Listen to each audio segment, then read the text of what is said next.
All right, everyone, welcome back into another NFL DFS video. My name is Polzin with 9 to 5 Sports. Going to be getting into the top picks here for this showdown slate on Sunday Night Football. Also going to be touching on the lineup process and captain's plays for you as well. If you guys enjoy the coverage, make sure to give a like and subscribe. That helps me be able to put out more content for you guys. All right, let's get into it right now. So going to start off with the Colts side of the football. I do think that looking at JT, you're just going to have to play him. Playing about 90% of the snaps. 2 out of the last 3 weeks, since they made the changes in Indy, he has gotten 90% of the snaps, and he has looked like Jonathan Taylor, like the best running back in football. Those opportunities around 20 or more is just, you can't really pass up on that. So I don't know if we have to play him in cash. Sure, could he go off and get 25 DK points, and then obviously with the bonus there and break the slate? He can. I just think we're going to be locking in around this production, especially against the Dallas defense that is very solid. So I'm going to be putting him into the flex. Now, kind of like the last slate, I do think there's a route in which we should be playing Michael Pittman in the captain spot. I think he is the top captain spot once again this week. I want to play him in the captain spot. The targets have been there. He's not leaving the field. Guys, I love playing receivers that are playing over 90% of the snaps, and he's basically playing 100% of the snaps, because that means that their targets are going to be up there like they have been. I mean, 6 is his lowest target share this whole season, almost averaging over 10 targets per game. I mean, it is insane. Obviously had a great game last week against Pitt, a defense that, has looked better as of recent. Obviously, Dallas defense is a very strong defense. It's not a lock that Pittman's going to go off. And I guess if he struggles, then you're looking at Paris Campbell and Alec Pierce instead. And that's a route that you can go. But for now, I'm going to bet on Michael Pittman's talent winning. But I want to make that clear. Like, this is also one of those situations where you're either playing him in the captain spot, or maybe you're just not playing him. It's kind of one of those situations where either he's going off or he's kind of getting shut down. I don't know if there's going to be that much of an in-between. So from there, yes, Paris Campbell going to play about 80 to 90% of the snaps. Kind of had a bad game last week, okay? Prior to that, had been looking pretty solid. So, not a terrible play, and this is kind of a play that I like if we're not playing Michael Pittman, then I'm going to be playing Paris Campbell.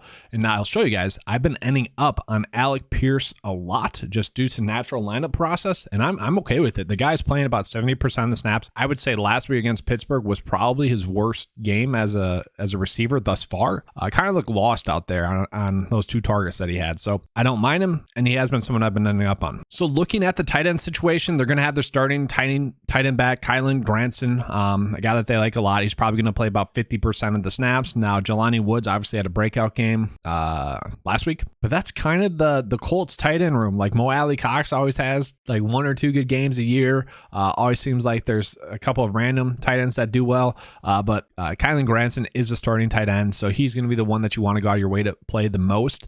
And like I said, probably going to play about 50% of the snaps at a cheap price point. Certainly someone you can get away with playing, but that's really it for the Colts. Like, it's pretty simple, and I like that part. Now getting to the Dallas side of it, this is going to be the game theory side of it. Okay, because you got CeeDee Lamb in his toughest matchup of the season thus far, and this might be more of a hot take, but I think like maybe Justin Jefferson or Tyreek Hill or CeeDee Lamb, and I would include him in that conversation, are the best receivers in the league. Devontae Adams, I guess, as well. But my point is that I think CeeDee Lamb is, I guess, a little bit underrated. So I'm not too worried about the matchup. And especially with Dak Prescott back, I do think he's going to be able to go off.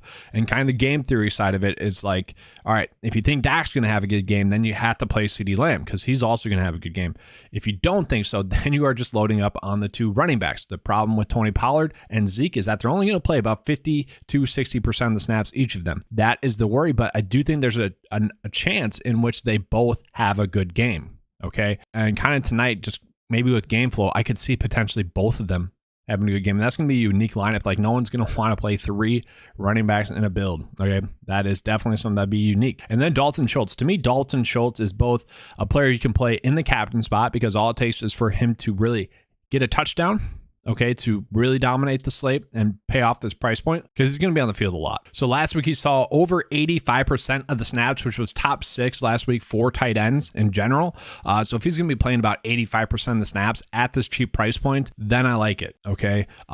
He is someone I'm going out of my way to play given that price point. And then, like I said, guys, my kind of natural lineup path has led me to Alec Pierce. Like, that is kind of just my natural lineup path. So this might be a lineup that I put out there.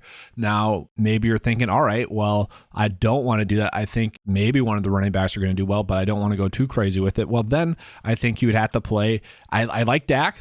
Okay, the problem with Dak is it's tough to play him with his pass catchers. So Dak, we're going to try to fit in there. And we have to go down from Alec Pierce, and this is what I don't like. If I could get to Jake Ferguson, who's been playing about 50% of the snaps, or Granson, I would like it. But with this line of path, we're just trying to get lucky. There's not really a cheap receiver play that I need to play. So like this is a situation in which I feel like we would have to rebuild. So we're going to put Dalton Schultz in the captain spot. And like I said, if I'm not playing Michael Pittman in the captain spot, I don't know if I want to play him at all.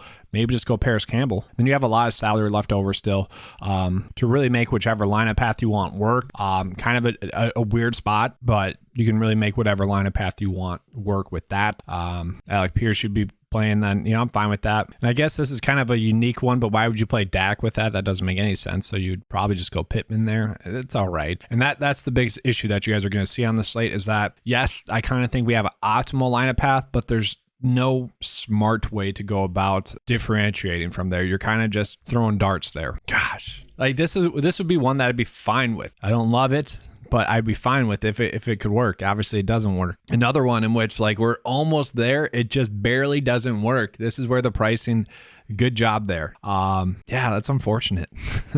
And this is where like it's very hard to make it work with Dak Prescott and CeeDee Lamb. Maybe we don't load up on the two running backs in this scenario. So here we go. Maybe you do something stupid like this where sure, you still want Jonathan Taylor, you still think he's going to have a good game, but you go Cowboys defense because you think the Colts offense is going to struggle. Now that's the only kind of lineup path I can make while trying to play Dak and the top two pass catchers while still playing Jonathan Taylor without like being too bad of a build. It's an interesting night for sure.